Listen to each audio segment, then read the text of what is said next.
Hello, my loves, and a very warm, albeit chilling, awful. Welcome back to The Library is Open, so I hope you brought your library cards, my darlings. And yes, indeed, here we are on week 3 of my Halloween-themed TBR, where I talk about all the books that are fit to bump your gooses and curdle your spines. Chill your spines, blood curdling, curdle your blood. You know what I'm saying here. We're looking at horror, and this is week 3. If you've missed my previous vlogs on this, do go to my channel and check them out under the temporary renaming of the channel as The Library is Haunted. And I have to say, I'm really enjoying this foray into horror fiction, I must say. Let me just turn this fire off. See, a proper YouTuber would have edited that out, but I let you see exactly how I really live. Yeah, no, I'm really enjoying this this kind of foray into horror fiction, which is not necessarily my go-to, but I'm having a really, really good time with it, reading quite a lot of things that I wouldn't necessarily have picked up to begin with, but, you know, having a good time with them nonetheless. And this week's theme, loose theme, is essentially about ghosts from the past, you know, which, you know, it's fertile ground for the horror genre. So this past week I read The Only Good Indians by Stephen Graham Jones, and I also read Black Mouth by Ronald Malfi, and in fact, there's a third book too, but I'll come to that in due course. So let's talk a little bit about these to begin with. So The Only Good Indians by Stephen Graham Jones, who is the author of My Heart is a Chainsaw, which I believe was really quite big on Booktube, particularly for fans of the genre. And this piece is about a group of Native American men from the they are Blackfeet men, I should say, which I believe Stephen Graham Jones is also Blackfeet. I believe so anyway, which is great because it's kind of an own voices novel in a way. And this, yes, so it's about this group of young men who one night they shoot some elk near the reservation where they live, and or rather where they're based, and a decade after that they find that they're being stalked by someone or something, which is kind of killing them off one by one.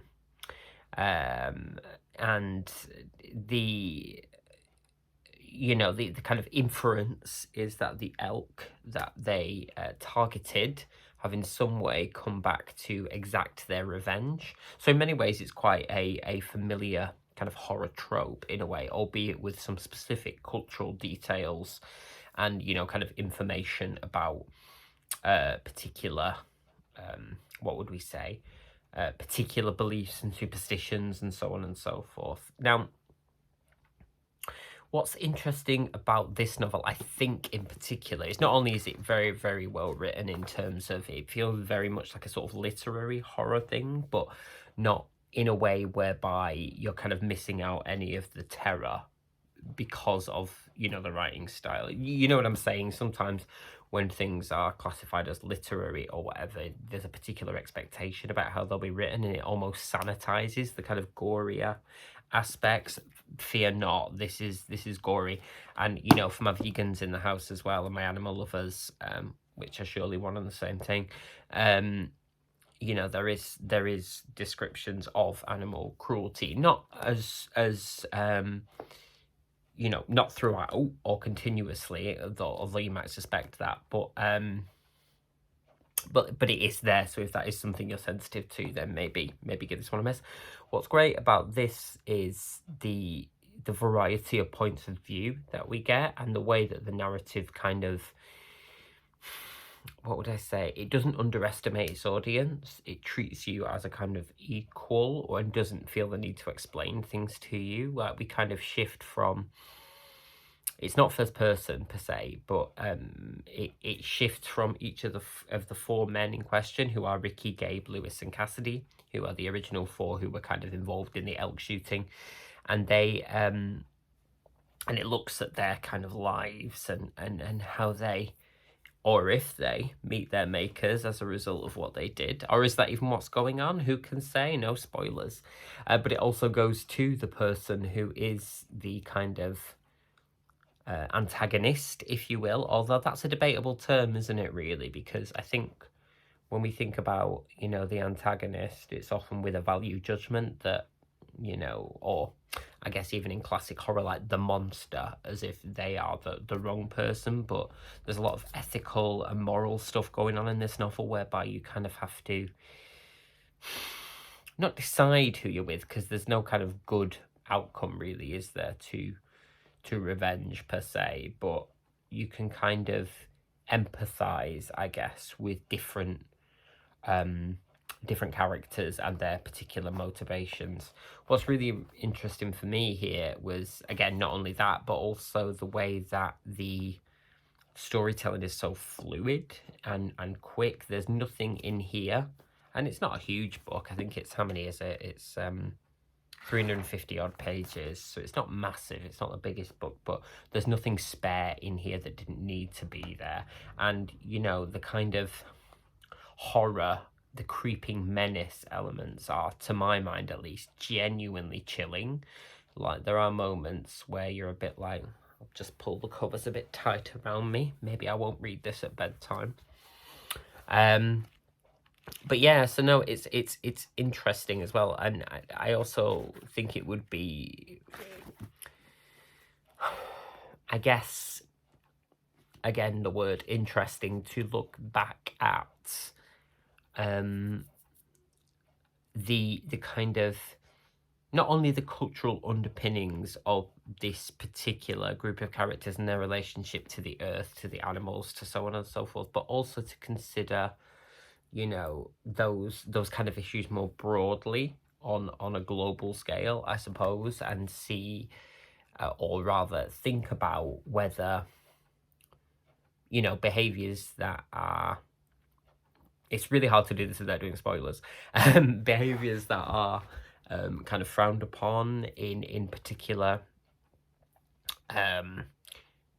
subsections of society, or within particular groups. Are they the same in all groups, or in some ways are they worse in others? Or, you know what I mean, there's something really interesting about having a really nuanced position on these things. And the horror is not only, for me at least, the horror is not only from the situation, but also kind of from around the way it's constructed. I don't know if that makes any sense. I really hope it does. Just having a coffee today. No tea, would you believe? Coffee, and it's after 4 o'clock. Who is she? But no, I really enjoyed this one. I think Stephen Graham Jones is a really compelling writer. I got through this quite quickly, I have to say, and there is a genuine, as I say, air of menace and terror kind of running through. You never feel like you're completely comfortable reading this, and I mean that as a compliment. Somewhat conversely, and this is a weird thing to say because this is very scary, but Ronald Malfi's Black Mouth is, there are elements of feeling quite comfortable reading this, and I don't know why that is, and I suspect maybe it's because you are kind of drawn more into the characters in terms of, again, not a critique of this, but it's quite distancing. So we're observing the situation and what's going on as a sort of fait accompli. Whereas in this one, we kind of feel like we're experiencing it alongside the characters. I hope that makes sense. And they feel quite relatable and everyday as well. So in Blackmouth, this is set in a place called Blackmouth, in fact, where 3 kids grow up. One of them is Jamie and his brother Dennis, who is described as disabled, and his 2 friends. And do you know what? I wish I could keep hold of people's names. Clay and Mia. Do you ever do that? Like, you forget characters' names but not what happened? I'm always doing that. They grow up around here, and they meet this character in the woods who they describe as a magician. He teaches them magic, but there could be something more sinister going on there, particularly when he tells Jamie that if he wants access to quote-unquote real magic, then real magic demands a sacrifice, which may be the death of one of the other children. Then years later, one of the characters happens to take a photograph of someone who looks very like this person that they met in the woods all those years ago. And the kind of three of them, despite having gone their separate ways, four of them, sorry, Dennis as well, are kind of drawn back together to try and figure out what's going on as more and more horrific events have occurred over the years, all of which may be tied to this kind of search for real magic and this figure who, to Jamie's, in Jamie's perception, wears two faces. Now, what I did notice when I was reading this was there are elements of the book I read the previous week, Nosferatu by Joe Hill. And I'm wondering if there's, not only because of the elements of kind of personal desire being someone's undoing or fatal flaw or something, but also because of the fact that children are directly involved. Now I'm kind of reflecting on whether children being involved in a horror narrative makes things more horrific and why that is. That sounds like a silly question, but there is something about the social construction of children and young people that feels like anything that happens to anyone is always worse when it's them, which I'm not disagreeing with that under any way, in any way, shape or form per se, or arguing against it. I'm just saying it's really, really interesting what we see as, I guess, tropes. Don't mind my hat, I just like DAPHNE now, don't I? And whether it's something to do on a subconscious level with the kind of ultimate form of theft of innocence, which is essentially what horror is, isn't it? When you think about it, it's the removal of innocence of evil, be that human or supernatural. So yeah, I think that's really, really interesting. So there were parallels there between the two, and although this does definitely have some thriller vibes to it, it's sort of a little more slow paced than that. It took me a longer to read, but that's not a bad thing because I really enjoyed the read. It's more like you can meander a little bit with it and reflect on it, and it does have dual timelines, so it goes back and forth between the periods, so you see them as kids and you see where they end up and, you know, sort of what's gone on in the interim. And in every way, all three of the characters have been touched by or affected by what they experienced as kids. And again, maybe that is something in the horror genre that that is actually a lot like life, which is that nobody goes through anything unchanged or hurt in some way, or at least affected as they move forward. But this put me in mind very much of a kind of cross between Stephen King and who else would I say? I don't know if a specific novelist, but a kind of contemporary novelist, you know, with sort of literary fiction sort of thing. Although again, it is written in perfectly plain and easy to understand language. In that there's a lot of space left for meditations on things, but not at the sacrifice of the story, you know, which still has, spoiler here, supernatural elements. So if that's the kind of horror that you're interested in, it has more to do with that than just the human horror that is being talked about. I feel like I ramble an awful lot in these vlogs, and it's often because I'm sort of thinking as I speak and trying to formulate my thoughts, because I actually think that's more interesting than just coming to you with definite conclusions. But I did love this, and funnily enough, I have bought some more Ronald Malfi fiction on the back of reading that, because I think he's a really, really good author. So there you go. Finally, I did pick this up randomly in Waterstones, just because I've heard of this author a lot, but never actually read from them. So this is DAPHNE by Josh Malerman. And I happened to start reading it as well. He's the author of Bird Box, by the way, if you wondered, and the follow-up. And he's also written a couple of other books, Unbury Carol and Inspection. But this is the first time I've read from him, and I saw it on the shelf and I thought, you know what, go on. And as it turns out, it has quite a lot in common with the other two books as well, in the sense that it is a real sort of ghost from the past, that a literal one perhaps in this. This is set in a girls' basketball team in America, and one night at a sleepover, one of the team members mentions a woman called Daphne, who she describes as being 7 foot tall with Kiss makeup, you know, the sort of, you know, the band Kiss, and clad in full denim, who was killed by members of the basketball team. And since then, if anyone thinks about her, they accidentally summon her and she will kill them. And we're following the kind of, mostly the plot line of Kit Lamb, who is the kind of star shooter on the basketball team, or has become the star shooter. And she has this thing where she asks the basketball rim questions when she throws the ball, and the rim never lies to her, is what she says. And then she asks really early on if Daphne is going to kill her, and the rim says yes. And what follows is a kind of meditation, if you will, albeit in a really fast-paced, can I say camp? I think I can say a little bit camp, because some of it is quite gory and gruesome, but in quite a heightened way, which is not a criticism.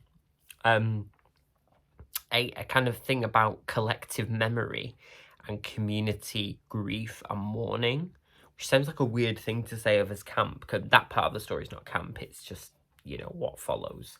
It's got a huge death count in this book, but what I'm really fascinated in is some of the underpinning ideas that if we can choose to ignore something, we kind of have a little bit more power over whether it exists.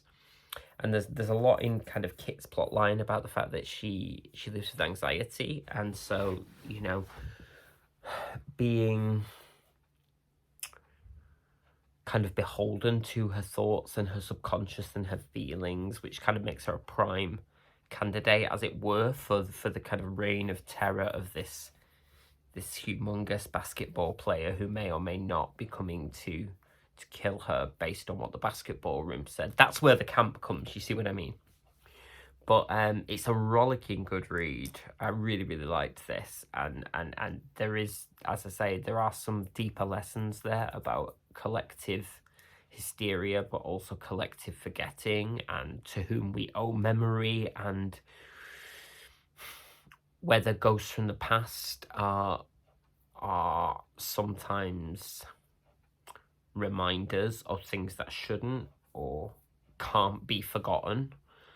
Because although it might feel good in the short term, it can have much longer term effects. So spoiler, there is something more going on in here than just what we think on the surface, but it doesn't sacrifice the fact that it is very kind of monster of the week, killer in the dark, and it manages to do those two things beautifully, I think. There's a really sinister kind of development, which we discover once a police detective who is not, here's a tiny spoiler, who is not from the town, gets involved,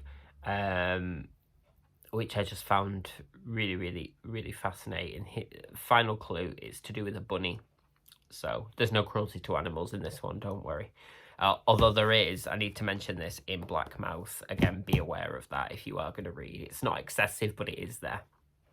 So, what a really fortuitous coincidence. If you're a fan of basketball, if you're a fan of teen comedies, if you're a fan of teen horror, you know, that really particular kind of genre, and if you're a fan of kind of musing on community responsibility, because who isn't, then I think you'll find a lot to enjoy here.